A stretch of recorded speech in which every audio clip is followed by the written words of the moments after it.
NSIT, a place to imagine, invent and inspire. NSIT, Amhara, Bihta, Patna. नमस्कार, city post में आप सभी का स्वागत है। मैं हूं अभिषेक तिवारी। केंद्र सरकार से लेकर के राज्य सरकार पर चमकी वाले मुद्दे पर काफ़ी घेर घेराव हो रहा है। लोगों से इस्तीफे भी मांगे जा रहे हैं। जो कदावर नेता हैं उनको भी नहीं छोड़ा जा रहा है। एक दूसरे पर बयानबाजी अभी शुरू हो गई है, लेकिन क्या यह सिर्फ मुद्दा रह जाएगा? पिछले जितने भी तरह के वादे किए गए हैं, खासतौर पर मेडिकल को लेकर के, खासतौर को जितने भी ये बताए जाते हैं कि यहाँ पर ये चीज़ें उपलब्ध करा दी गई हैं, लेकिन क्या वो कागज़ों पर ही रह जाती हैं या फिर धरातल पर भी उतरती हैं? ये सवाल इसलिए भी इम्पोर्टेंट हो जाता है कि मुद्दों को लोग छोड़ने के बावजूद केंद्र में जय श्री राम के नारे लगाए जाते हैं सांसद के बीच। यानी कि जो वहाँ पर लोग मौजूद होते हैं एक दूसरे के खिलाफ नारे लगाते हैं। कोई भारत माता की जय नहीं बोलना चाहता, कोई वंदे मातरम नहीं बोलना चाहता, कोई ज़बरदस्ती जय श्री राम बोलवाना चाहता है। हालात तो बहुत गंभीर है, बेहद ही पेचीदा हो गया है। समझ में नहीं आता आम जनता किसके लिए वोट करती है, जय श्री राम के लिए या फिर डॉक्टर उपलब्ध करवाने के लिए या फिर दवाओं के लिए या फिर अपनी खुद की सुरक्षा सुनिश्चित करने के लिए। इसी पर बात करने के लिए हमारे साथ बीजेपी के प्रवक्ता यानी कि बीजेपी के राष्ट्रीय प्रवक्ता नाजिया जी मौजूद हैं। आइए हम सीधे उन्हीं से बातचीत करते हैं। स्वागत है आपका सिटी पोस्ट में। शुक्रिया, अस्सलाम वालेकुम। दरअसल सबसे बड़ा मुद्दा तो यह है कि क्या जय श्री राम के नारे लगा देने से बाद बाकी मुद्दों को ढकने की कोशिश किया जा रहा है श्री राम के नारे लगा के? देखिए, जय श्री राम का नारा हो या अल्लाह अकबर हो या नारे तकबीर हो या भारत माता की जय हो, मेरी नज़रों में कुछ भी गलत नहीं है। मैं अगर आज राज्यसभा में बैठती हूँ या लोकसभा में बैठती हूँ या विधानसभा में बैठती हूँ और अगर मैं ये कह देती हूँ भाजपा की नेत्री होने के बावजूद भी कि अल्लाह अकबर, नारे तकबीर, भारत माता की जय, वंदे मातरम, यहाँ से मैंने अपना शपथ स्टार्ट किया, तो कौन ऐसा व्यक्ति है जो मुझे रोक देगा? किसी पर भी ये देखिए, हमारा फंडामेंटल राइट है, संविधान है हमारे पास कि हम जिस चीज़ को चाहें, फ्रीडम ऑफ स्पीच है कि हम उसको अपना सकते हैं। मैं एक मुसलमान होते हुए भी मैं तो वंदे मातरम बोलती हूँ। और रही बात जय श्री राम बोलने की, ज़बरदस्ती किसी पर नहीं की जाती है। ये बिल्कुल दकियानूसी बात है, बेबुनियाद बात है। अगर आप राम के भक्त हैं, अगर आप अपने भगवान की इज्जत करते हैं, आप जय श्री राम बोले। मैं अपने अल्लाह की इज्जत करती हूँ, मैं हर जगह सलाम से स्टार्ट करती हूँ, खुदा हाफिज से अंत करती हूँ, बिस्मिल्लाह से स्टार्ट करती हूँ, तो कौन मुझे मना कर देगा? पश्चिम बंगाल से लेकर के गुजरात तक में मैंने कैंपेनिंग के दौरान मैं गई थी। कई ऐसे मंच हैं जिस पर आप देखेंगे कि रमज़ान के वक्त में मैंने नमाज तक पढ़ी है, मैंने अफ्तार तक किया है। तो यही राम के भक्त हैं जिन्होंने मुझे अफ्तार मुहैया करके दिया, जिन्होंने मुझे नमाज पढ़ने के लिए एक साफ़ सुथरी जगह दी कि दीदी आप पढ़ ले। तो मैं ऐसे राम के भक्त पर कैसे उंगलियां उठा सकती हूँ? देखिए, अगर कोई जय श्री राम बोलने के लिए किसी को मारता है, पीटता है, या चार मुसलमान आकर के हिंदू को बोलते हैं कि आप अल्लाह अकबर बोलिए नहीं तो मैं मारूंगा, उसकी कोई ज़ात धर्म नहीं होती है, ख्वाह वो मुसलमान हो या वो हिंदू हो। ऐसे इंसान की कोई ज़ात धर्म नहीं होती है, इसको सिर्फ शैतान कहा जाता है। और ऐसे लोग कभी भी किसी भी पार्टी के भी नहीं होते हैं। आप मुझे एक बात बताएं कि कोई भी रिलीजन का जो हॉली बुक होता है वो कुछ भी ऐसा चीज़ तो नहीं सिखाता है, चाहे वो मुसलमान का हो, चाहे वो हिंदू का हो, चाहे वो सिख का हो, चाहे वो ईसाई का हो, ये नहीं सिखाता है कि आप किसी पर अत्याचार करें। तो ना ही भगवत गीता ने बताया अत्याचार करना कि राम का नाम नहीं लेने से आप मार डालिए उसको, ना ही कुरान ने ये बात बताया है कि अगर कोई अल्लाह का नाम ना ले, अगर कोई नारे तकबीर ना पढ़े तो उसको मार डाला जाए। तो हमको फॉलो करना है संविधान, IPC, CRPC और रिलीजन की बुक। मैं सारे रिलीजन की बुक को मैं ऑनर करती हूँ। आपकी पार्टी को जनता ने फिर से एक बार पूर्ण बहुमत देकर के केंद्र सरकार में स्थापित कर दिया, किस लिए? क्या वहाँ पर भी जय श्री राम के बहुत सारे भक्त थे जिनको चुनाव लड़ाया गया, वो भी वहाँ पर गए, तो वो तो जय श्री राम के नारे को सुनिश्चित करने में पूरा व्यस्तता दिखाया उन्होंने। देखिए, मैं फिर आपसे कहूँगी कि हम नामदार पार्टी वाले नहीं हैं, हम कामदार पार्टी वाले हैं। अब जिनको आलू की मशीन से सोना निकालना है वो उनके पास अब 5 साल और है, वो आलू की मशीन से सोना निकालते रहें, लेकिन हमको तो जनता की काम करनी है। ये जय श्री राम पर टिप्पणी उठाकर या वंदे मातरम पर बातें उठा करके कोई फ़ायदा नहीं है। जब ये भारी बहुमत से जब ये सरकार आई है तो बज़ाहिर है कि इसको मुसलमानों ने भी टूट कर वोट दिया है।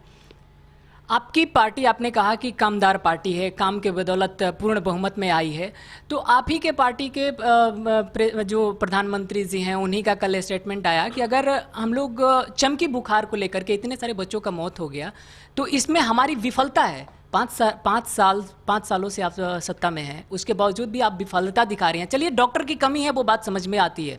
ये पूरे मतलब अगर पैन इंडिया की मैं बात करूं तो डॉक्टरों की कमी है हमारे यहाँ, और उस पर वो एक अलग मुद्दा है, बड़ा मुद्दा है। लेकिन हॉस्पिटल में दवाएं उपलब्ध नहीं करवा पाना, अगर ये विफलता कह के आप बच जाएंगे तो फिर हम वोट किस लिए कर रहे हैं? अब जनता आपको वोट किस लिए कर रही है? देखिए, सारी जिम्मेदारियां या सारे इल्ज़ामात तो हम सरकार पर नहीं दे सकते हैं। कुछ अपना व्यक्तिगत मामला भी होता है जिसको सही करना पड़ता है। मैंने जब ट्रिपल तलाक के अगेंस्ट में आवाज़ उठाया था और ट्रिपल तलाक को जब मैं सुप्रीम कोर्ट लेकर के गई, तब मुझे सरकार ने नहीं कहा था कि हेलो नाजिया, आप ट्रिपल तलाक के अगेंस्ट आवाज़ उठाइए। ये मुझे अपना एज एन एडवोकेट और एज अ मुस्लिम वुमेन मुझे ये लगा कि मुझे ट्रिपल तलाक बंद करवाना चाहिए। तो बिहार में स्टेट जो गवर्नमेंट है वो भी हमारी है, सेंट्रल गवर्नमेंट जो है वो भी हमारी है। इंशाअल्लाह वल रहमान इस पर काम किया जाएगा। साथ साथ मैं एक चीज़ ज़रूर कहना चाहती हूँ, जितना मैं इस पर काम भी कर रही हूँ, कि मैंने जितना बिहार के बारे में समझा, और आज अगर कादरी साहब के पास मैं आई हूँ तो 2 मुद्दों को लेकर के आई हूँ। एक, जो महिलाएं जो डाउरी की वजह से उनका विक्टिमाइज्ड हुई हैं, उसको हम लोग देखेंगे सुप्रीम कोर्ट में। और दूसरा कि हॉस्पिटल्स के जो हालात ख़राब है, मैंने पटना में खास करके ऐसे भी हॉस्पिटल्स देखे हैं कि नीचे हॉस्पिटल है और ऊपर रेजिडेंशियल हाउस है। तो इन सब चीज़ों पर मुद्दा उठाने के लिए हम लोग तैयार हैं, इसको देखा जाएगा। लेकिन साथ साथ मैं ये भी कहना चाहूँगी कि उन डॉक्टर्स की छानबीन की जाए जो इग्नोरेंस कर रहे हैं अपने पद का और अपनी डिग्री का। अच्छा, जय श्री राम के मुद्दों पर अगर हम आते हैं, जय श्री राम के नारों पर आते हैं, तो संसद में जय श्री राम के नारे लगा दिए जाने के बाद देश के हालात ऐसे हो गए हैं।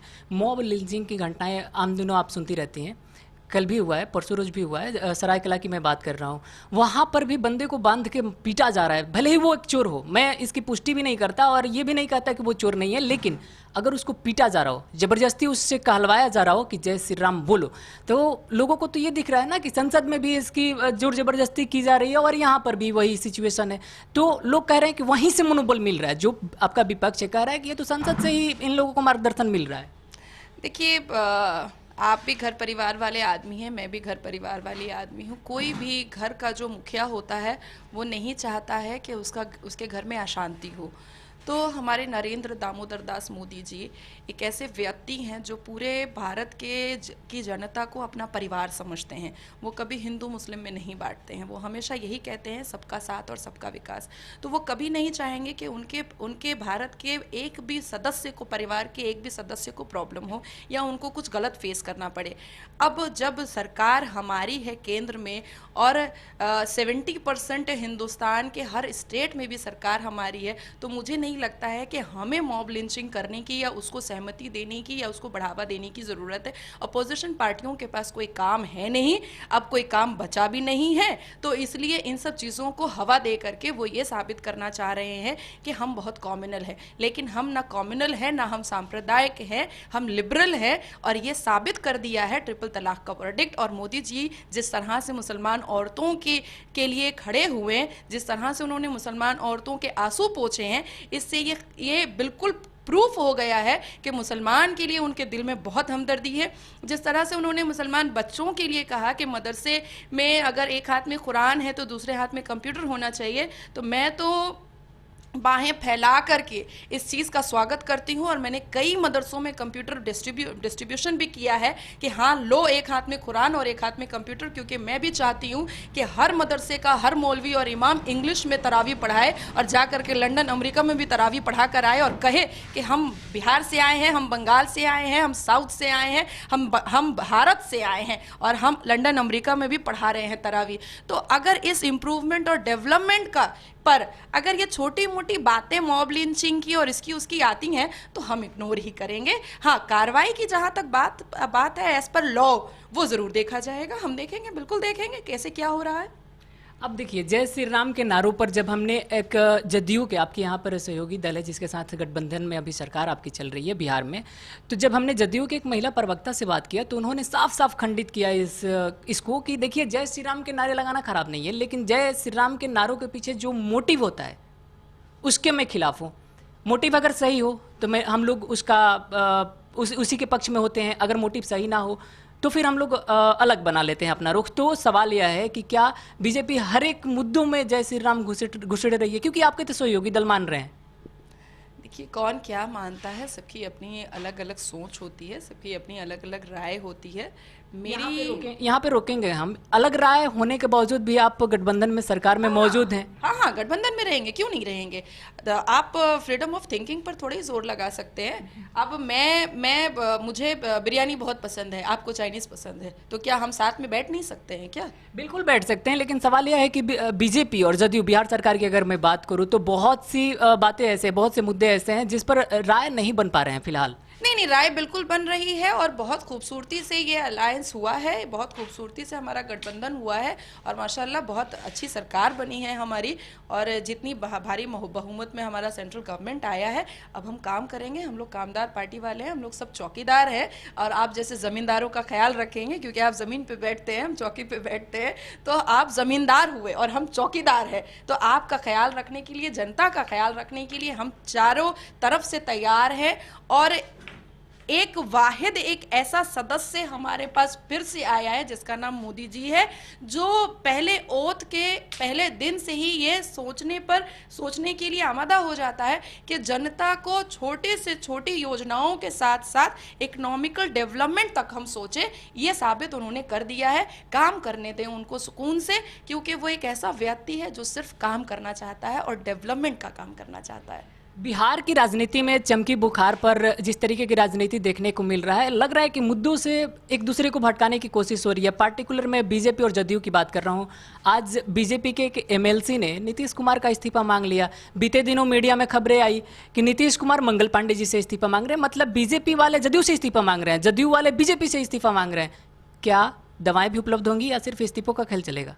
देखिए, एक घर में 10 लोग रहते हैं तो थोड़ी बहुत तो नोक-झोंक लगी रहती है और नोक-झोंक रहना भी चाहिए, उससे प्यार ज़्यादा बढ़ता है। तो जहाँ तक बात डॉक्टर्स का और मेडिकल ग्राउंड्स का है, मैंने आपसे कहा कि इस टॉपिक को लेकर के आज कादरी साहब से हमारी मीटिंग है। हम अभी फिर शाम में बैठने वाले हैं। पहला एक मुद्दा है कि डाउरी मैटर्स को लेकर के बिहार पर हम लोग काम करने जा रहे हैं। दूसरा एक मुद्दा है मेडिकल को लेकर के भी हम लोग माइनॉरिटी मोर्चा की तरफ से भी बिहार पर काम करने जा रहे हैं, जिससे सेंट्रल गवर्नमेंट तक से हम लोगों को हेल्प मिलेगा। कुछ ऐसे हम लोगों के पास रिपोर्ट्स आए हैं जहाँ पर हॉस्पिटल्स वगैरह को मैंने आपसे पहले भी बताया कि नीचे हॉस्पिटल होता है, ऊपर रेजिडेंशियल हाउस होता है। तो इन सब चीज़ों को भी थोड़ा सा हम लोगों को देखना पड़ेगा, एक लिस्ट बनानी पड़ेगी। रही बात केंद्र सरकार की, तो मेडिकल ग्राउंड में केंद्र सरकार बेहतर काम किया है पिछले 5 साल में भी, और मैं अश्योरेंस देती हूँ कि आने वाले वक्त में भी मेडिकल ग्राउंड पे अच्छा काम होगा। आपकी मौजूदा सरकार, केंद्र सरकार, मुस्लिम यानी कि अल्पसंख्यकों को लेकर के क्या कुछ खास स्टैंड लेने वाली है? देखिए, अल्पसंख्यक को लेकर के हम लोग का मुद्दा ही है एडुकेशन है। आपने मदरसे के बारे में अभी मेरे से इतनी बड़ी बात मैंने बताई आपको कि एक हाथ में कुरान हो, दूसरे हाथ में कंप्यूटर हो। महिलाओं को लेकर के हम लोग बहुत सारा काम करने जा रहे हैं, महिलाओं की सुरक्षा को लेकर के काम करने जा रहे हैं। अभी सोचिए कि आप पूरे भारत में जितनी भी मुसलमान महिलाएं हैं जिनके दिल में ये डर था कि हमको तलाक दे दिया जाएगा, उससे उनको कहीं ना कहीं राहत तो मिली है। और आगे चल करके हम लोग डाउरी पर काम कर रहे हैं कि जो मर्द, कुछ हमारे समाज में ऐसे मर्द हैं जो अपनी शादी में डाउरी को ज़्यादा वैल्यू देते हैं या तुरंत अपनी बीवी को तलाक दे देते हैं और उसके बाद फिर दूसरी शादी कर लेते हैं, इजी मनी का एक तरीका बना लेते हैं, या कमाने वाली औरतों से अब उसकी कमाई ले लेते हैं। तो वो सब फंडामेंटल राइट्स के लिए भी हम लोग काम कर रहे हैं और एज़ पर संविधान ही काम करेंगे। इसको भी लेकर के सुप्रीम कोर्ट हम लोग जा रहे हैं। हमारी आज शाम में बहुत अच्छी एक मीटिंग होने वाली है कादरी साहब से, इसको लेकर के। बेसिकली इन 2 मुद्दों पर ही मैं बिहार आई हूँ और आगे जैसा जैसा होगा इंशाअल्लाह वल रहमान हम लोग आपको ज़रूर इतला करते रहेंगे। बिहार के 40 सीटों में से 39 सीटें आपके खाते में, मतलब आपके गठबंधन के जो भी दल थे उनको मिले। तो बिहार को इस बार, बिहार ने तो अच्छा तोहफा दिया है केंद्र सरकार को। बिहार को केंद्र सरकार की तरफ से क्या कुछ विशेष पैकेज मिलेगा? क्या केंद्र बिहार को विशेष राज्य का दर्जा मिल सकता है? क्योंकि नीतीश कुमार की तलखी भी इन्हीं सभी बातों को लेकर के है। नहीं, कोई तलखी नहीं है। इंशाल्लाह अच्छा, हम लोग भारत के हर कोने में काम करने के लिए तैयार हैं। भारत के हर कोने में काम कर रहे हैं। मैंने आपसे पहले भी कहा कि भारत के एक एक सदस्य को हमारे प्राइम मिनिस्टर साहब अपने परिवार का सदस्य मानते हैं। उसी तरीके से हर एक स्टेट हमारा घरौंदा है, हमारा घर है। तो हर स्टेट पे हमें काम करना है ताकि कोई भी व्यक्ति ये ना सोचे कि उनके साथ पार्शलिटी की गई है। किसी भी स्टेट की व्यक्ति के दिमाग में ये बात ना आए कि के साथ गलत किया गया है। हम काम करेंगे और पूरे भारत के लिए काम करेंगे। ये नहीं सोचेंगे कि ये बिहार है, ये यूपी है, ये बंगाल है। पूरे भारत के लिए यकसा काम करेंगे, एक नज़रों से काम करेंगे और पूरी ऑनेस्टी के साथ काम करेंगे। बिहार के पूर्व मुख्यमंत्री जीतन राम मांझी ने कल धरना प्रदर्शन किया और उसमें चमकी बुखार को लेकर के ही उन्होंने किया था। उन्होंने स्पष्ट तौर पर कहा, प्रधानमंत्री मोदी सिर्फ और सिर्फ वोट बैंक की राजनीति करते हैं। झारखंड में चुनाव है इसलिए उनका योगासन झारखंड में स्थापित हो गया। अगर बिहार में होता चुनाव तो बिहार में भी आ जाते, लेकिन चमकी बुखार पर वो कभी वो ना वहाँ मिलने आए ना कुछ। देखिए, जो काम करता है इंसान उसको वोट देता है, जो काम नहीं करेगा उसको वोट क्यों मिलेगा। और चमकी बुखार के बारे में मैंने आपसे कह दिया और मेडिकल ग्राउंड को लेकर के मैंने आपसे बता दिया कि हम लोगों की एक बैठक है अभी शाम में। हम लोग बैठेंगे, इस बारे में चर्चा करेंगे। जो भी रिपोर्ट बनती है वो इंशाल्लाह सेंट्रल गवर्नमेंट तक भी जाएगा, central head office, party office तक भी जाएगा। और आगे भी जिस तरीके से हम लोग मेडिकल लॉ को देखेंगे या मेडिकल पॉइंट्स को देखेंगे वो ऊपर लेवल तक हम लोग उसको पहुंचाएंगे। और रही बात कि झारखंड देख रहे हैं क्योंकि झारखंड में चुनाव है, जो बच्चा बीमार रहता है उसको तो देखना ही पड़ता है, या जो बच्चा थोड़ा सा कमज़ोर रहता है उसको तो देखना ही पड़ता है। जो बच्चा स्ट्रांग है उसको फिर क्या देखना, उसको हम लोग फिर बाद में भी तो 2 दिन के बाद भी देखा जा सकता है ना। तो अभी झारखंड को मोदी जी की ज़रूरत है। वहाँ पर मोदी जी, हम भी जाएंगे, ऐसा नहीं है, हमारा भी दौरा है वहाँ पर, हम सब जाएंगे वहाँ पर जा करके हम लोग कैंपेनिंग भी करके आएंगे, वहाँ के लोगों के साथ मिलेंगे। फिर बिहार को हमारी ज़रूरत होगी तो हम बिहार में आएंगे। मैंने कहा कि वो हमारे पिता जैसे हैं, वो भारत के हर एक कोने को एक समान देख रहे हैं। एक आखिरी सवाल, जदयू के साथ तलखी बढ़ने के बाद को लेकर के अगर सूत्रों के हवाले से खबर माने तो ये निकल के आ रही है कि बीजेपी अगली सरकार में यानी कि बिहार विधानसभा चुनाव के बाद अपना कोई मुख्यमंत्री चाह रही है। पता नहीं, ये खबर शायद आपके पास होंगी, हमारे पास तो नहीं है। बहुत बहुत धन्यवाद आपका। तो दरअसल ये थी हमारे साथ बीजेपी के वरिष्ठ प्रवक्ता में से एक। तो अगर आपको लगता है कि इनकी बातों में दम है, अगर आपको लगता है कि इससे बिहार की मुद्दों पर केंद्र सरकार की तरफ से भी ध्यान दिया जाएगा, बिहार में जिस तरीके के जितने भी इन्होंने वादे निभाए हैं मैनिफेस्टो के जरिए, उन सब वादों को धरातल पर उतारा जाएगा, तो इस वीडियो को ज़्यादा से ज़्यादा शेयर करें और हमें सब्सक्राइब करें, लाइक करें। और हाँ, अगर आपको लगे कि इनकी बातों में दम नहीं है, फिर मैं इनसे रूबरू हो जाऊँगा। आप हमें कमेंट ज़रूर करें, सवाल ज़रूर करें, क्योंकि सवाल उठाने आपका ही जिम्मेदारी हम लोग निभाते रहते हैं। और सवाल जब आप उठाएंगे, सवाल जब पूछेंगे, तभी हम इन सवालों पर अमल करेंगे और तभी हम सरकार से उसका जवाब मांगेंगे। बहुत बहुत धन्यवाद, नमस्कार। क्या आप जानते हैं कि घर बैठे आप अपनी स्वास्थ्य समस्याओं का सॉल्यूशन पा सकते हैं सॉफ्टकेयर मोबाइल ऐप के द्वारा। अधिक जानकारी के लिए आप संपर्क कर सकते हैं। हमारे फोन नंबर्स हैं 9472981111, 9472982222। Softcare app, solution at your finger tips. यहाँ पड़ती है भविष्य की मजबूत नींव, हम मिलकर बनाते हैं बेहतर कल। गोपाल नारायण सिंह यूनिवर्सिटी, आपके बेहतर कल के लिए।